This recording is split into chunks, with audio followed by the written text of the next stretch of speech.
Hello, everyone. This is Jamie Flinchbaugh, host of People Solve Problems, and today we have with us special guest Pat Elwer. Pat, how you doing? I'm doing great, Jamie. How about yourself? Doing wonderful. Glad to see you again. Been a little while. Uh, I've known Pat, so I have my opinions on Pat. I'll share a little bit of that, but Pat's a senior principal engineer at Intel. Really cool title for starters.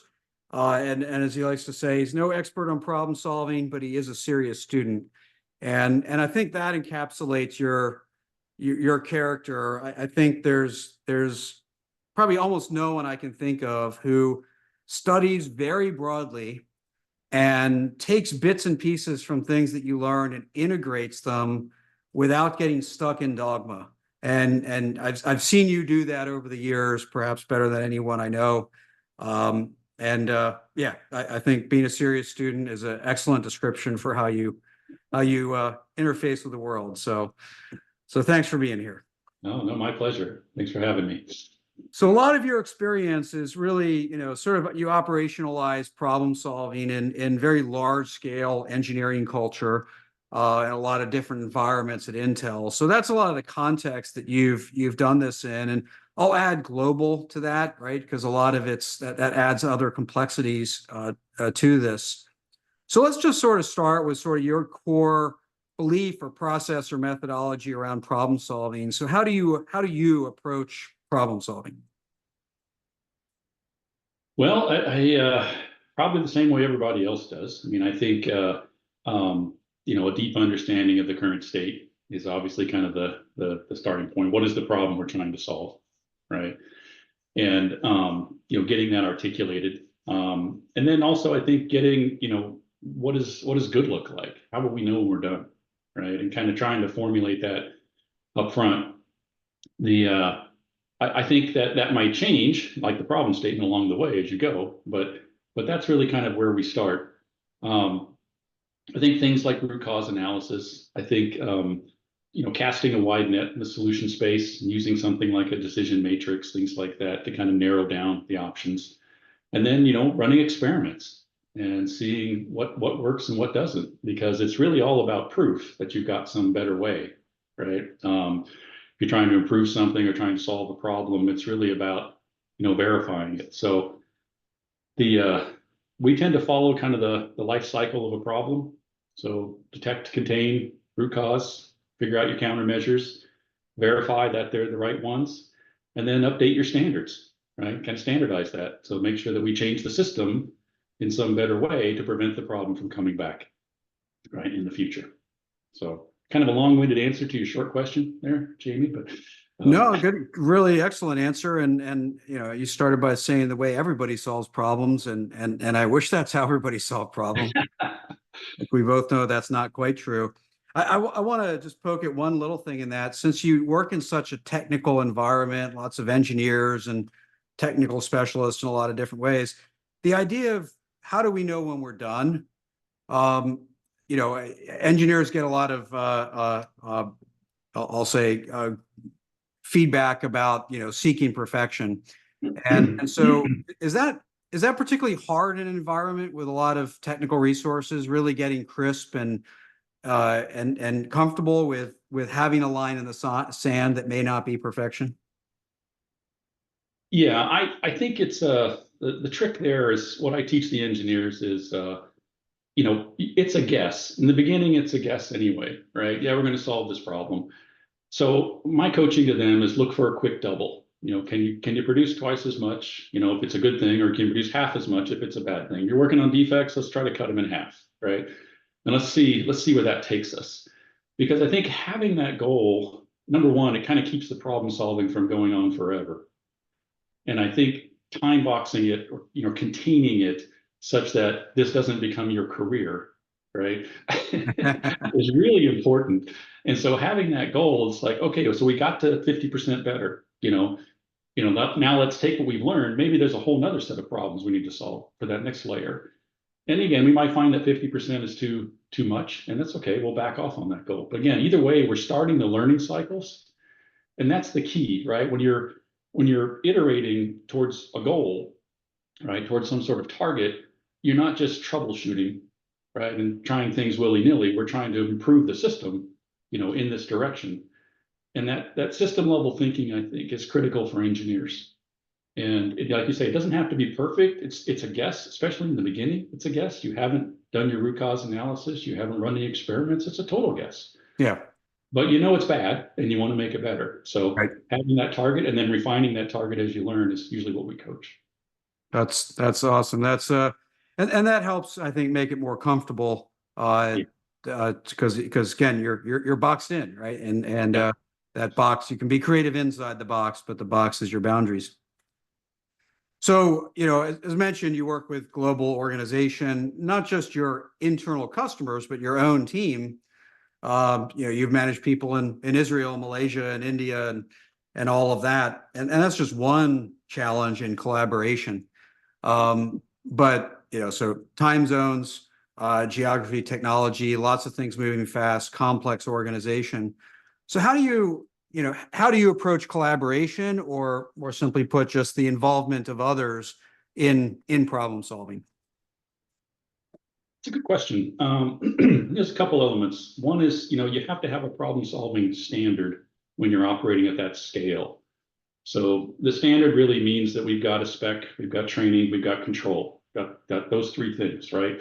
So, and that's important that we're all kind of approaching this the same way, because that makes it easier to coach and spot problems. And so when someone brings me a problem, they're bringing it to me in a structured way, that I'm looking for certain things. Do I see a problem statement? Do I see the measurable outcome? Do I see X, Y, Z? So I think that's having a problem solving standard in the organization is critical. The other rule that we've got is that problems are solved in pairs, right? Kind of a master and the apprentice, kind of relationship. So, the mentor of the problem is the one that's focusing on the process and the thinking, right? And then the owner of the problem is the person trying to actually solve the problem. And so by solving problems in pairs, it really kind of opens the door. And a lot of times the mentor is going to be the manager of the person with the problem, right? So it gives us the opportunity to kind of coach and teach the managers, how to facilitate the process and turn them into coaches, and it gives the individual kind of a structure to kind of work their way through. And the other part of it is, we arm the mentors with their own standard, right? They've got a series of questions. Most of them are open-ended questions. What do you think is causing that? What do you think you should do next? Things like that, right? So they have their standard, right, in terms of how to mentor the problem-solving process, and the owner has their standard for how to execute the steps, right? And both of those standards, kind of working in parallel, are really, really critical for doing this at scale and across the planet, right? Yeah, I like that. I like how you framed it that way, and I think the importance of that is doing it at scale, right? So if you have two people working in their garage, they can just collaborate. But if I've got people all over the world, you may start a conversation with somebody you barely know and have to jump into problem solving. That's Having right. that standard is really useful. Related to that, how do you prevent a standard from just being a template? Meaning it's still a way we solve problems and not a form we fill out, where people aren't really investing the rigor that they need to in it. Yeah, that's a really good question as well. Our approach is a manager first approach. So you can't go to problem solving class until your manager's been to problem solving class, because we have to create an environment that is supportive of the new things that the problem solvers are learning, that the engineers are learning, right? So it's really critical that we get the managers spun up first and create that support system. We talked about spec training control. The managers are kind of the control in this, right? And I think managers at all levels, right? Understanding what their role is. The role of a senior manager in problem solving might be that we come to a meeting, we're talking about a problem, and they say, well, what's the problem statement? What's the measurable outcome here? And if they get blank stares, it's like, okay, let's cancel the meeting until you and your manager kind of are ready to talk about it in the structured way, right? Mm-hmm. And so you start to build a culture around it. And, culture is really just leadership behavior, right? So if we get the leaders aligned in terms of, okay, yes, I see the value in this, I know how to coach it, I know how to start, then we've got a really good chance of making it stick, at the engineer level. And then of course, people like that are on my team, they'll be coaching both sides of that, right? So it's not uncommon for, especially in the early days, the first time we put some coaches in there, kind of help these two kind of work on their various aspects, right? Make sure they have a good experience and make sure they're kind of ready to do it on their own next time, right? So there's a little bit of hand holding or white glove service. You know, we kind of put a coach in there. We don't take ownership, right? We're just there to help them kind of work their way through the steps as mentors or as problem owners. Fantastic. Love that. And I think just the rigor of this idea of you can't go to problem solving class till your manager goes, that's a really fascinating strategic gate in the process to help ensure success. So I love hearing that. So let's shift to talk a little bit about intuition. This is something obviously I wrote about, and I'm trying to talk about it more now because I think it's very elusive and hard for people to grapple with. So how do you tap into or enable or encourage intuition plugging into what can be a very linear problem solving process? So the way I coach problem solving is, yes, we have a template, yes, we have a set of steps, but we don't have to execute those steps in order. And so, a good example of this is that, sometimes the problem owners will be, working on root cause analysis. And, sometimes when you do a root cause analysis, it's like smelling the cake baking without being able to eat the cake, right? Ideas start popping into your head like, oh, well, we could probably fix this. We could try that, try this. And so I really encourage them, while they're filling in, the root cause analysis, to fill in the decision matrix with ideas, right? These are ideas that we want to pursue. Oh, don't lose that stuff. That's good thinking. We'll get to that step in the process where we kind of triage and disposition all of that. But when something pops into your head, write it down. And, and then we'll go through in a structured way to kind of make good choices amongst all those great ideas you've got. But don't let the process constrain, your intuition or your insights or things like that, because again, it's a learning process. And sometimes when you're digging into root cause analysis and the root causes are staring you in the face, your brain immediately jumps there. It's like, okay, Mike, write all that down, get it out of your head. Now get back there and finish the root cause, right? Come up with some conclusions, because we're going to need that to judge the quality of the ideas that are popping into your head. I like that, because you're really giving them permission to do that, right? So whatever comes naturally to them, and for some it might be more or less than others, but you're giving them permission to tap into that and not be constrained or confined by the process. So yeah, they may all do it at different levels, but once you give them permission, then that door is open. So that's right. Like that a lot. So you spend a lot of time coaching. You've put a lot into coaching process and of course your own time coaching. You coach up, you coach out, you coach down. You do a lot of that. So you can share an example or characteristics of coaching someone very difficult, right? We all experience that difficult coaching situation, and kind of how you dealt with those difficulties in coaching. Well, I guess the example I would give is, sometimes you'll walk into one of these kind of coaching sessions with, an idea in mind of what this is going to be, or what you're going to talk about, or what direction you want to take the conversation. And recently I had that where I kind of got in there and kind of explained my stuff, and it's a very senior leader, and he said, yeah, I don't care about any of that stuff, And I said, oh, okay, so what do you care about, right? And got him talking. He says, well, I'm really concerned about we're not delivering, the work products on time, as well as we should. And I said, okay, let's talk about that problem, because there's an element of, the problem solver has to be dissatisfied enough with the current state to want to change it. Mm-hmm. If we're talking about something that they don't think is a problem, we need to pivot. And so I got him talking about something that was a problem for him. And, then I asked him, okay, so if we were doing that well, what would it look like? Trying to get those attributes of a good solution out of him. And I said, okay, well, let's work on that problem. Because obviously that's the problem that you really want to work on. That's what's driving you crazy right now, right? So, don't be afraid to pivot to where the real problems are. I thought I knew what the problem was walking in there, as into that coaching session, but there was something else going on that was more important or even maybe more valuable to that senior leader. And it's like, okay, let's go there. Yeah. And I love that story because first it demonstrates the idea that coaching is, you're coaching in service of someone else, right? Yeah, it still might be your job. You still might have an agenda and all that, but it's in service of them. That's when your coaching is almost inherently has to be true.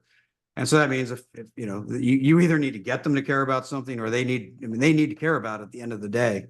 But a tricky part of the story you just told is that pivot in the middle of the conversation. It's one thing to go back and then pivot, but to pivot in the middle of the conversation, so what enables you to do that? Is it experience? And so you've seen the many different places it can go. Is it confidence? And I'm willing to take the risk. Like what enables you to make that kind of a pivot mid conversation as a coach? Lots and lots of failure. I think it takes practice.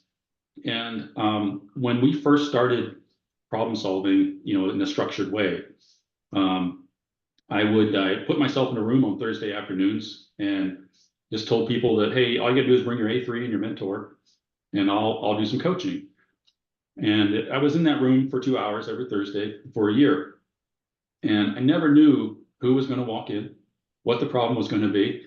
So I put myself in this situation where it's like, I got to learn how to coach this no matter what is going on. Sometimes it was the problem owner was struggling with some process steps. Sometimes it was the mentor not asking the right questions. And, I never had the context for all those problems either. It was really about how do we get the structures in place. And so I think from doing that, for a long, long time, lots and lots of iterations, it's the whole training weights and reps kind of thing, right? Yep. You lift the weights, you got to practice. In this case, when you're dealing with senior leaders, everybody has problems, right? And it may not be the problem you think they have. So you just got to step back, have a little humility and say, well, what do you want to work on? I know what I wanted to work on when I walked in here, but it obviously is not the right answer. So what do you want to work on? And let them take the lead and tell their story and just listen. Yeah. No, I love that. It brings to mind, I wrote in the Hitchhiker's Guide to Lean about eliminating both fear and comfort, because that's where the learning comes from. Yeah. And, when you're in front of a senior leader, that can be kind of scary to coach and be dynamic. But, if you only coach when it's safe, then you're in your comfort zone. And so this idea of, I'm just going to coach anybody that walks in, it shouldn't be that scary because they came voluntarily. Yeah. But it's also uncomfortable because you can't prepare. You have no idea what's coming at you. You don't know how mature or ready it is. And so that's probably, you probably hit the sweet spot of that. No comfort, no fear, just learning, right? Yeah. Uncomfortable, right? But that's the whole point. So I love that example. Something a lot of people can learn, but you need the repetitions if you're going to go forward. Yep. So fantastic. Well, I appreciate you sharing your perspectives, your experience. I think your unique way of looking at things. I'm sure a lot of people will benefit from that. And I'll say, I wish you all the continued learning that you desire, because I know that's always in your future. Very good. Thank you, Jamie. Thanks for the opportunity to talk. Appreciate it. Thanks for listening to the People Solve Problems podcast. Let's keep the conversation going. Visit jflinch.com for more episodes and other content. And continue to join us on your podcast app, of course. We greatly appreciate your feedback through reviews and ratings. Consider expanding your understanding of problem solving with Jamie's book, People Solve Problems: The Power of Every Person, Every Day, Every Problem. Available on Amazon. Until next time, keep learning, innovating, and solving problems.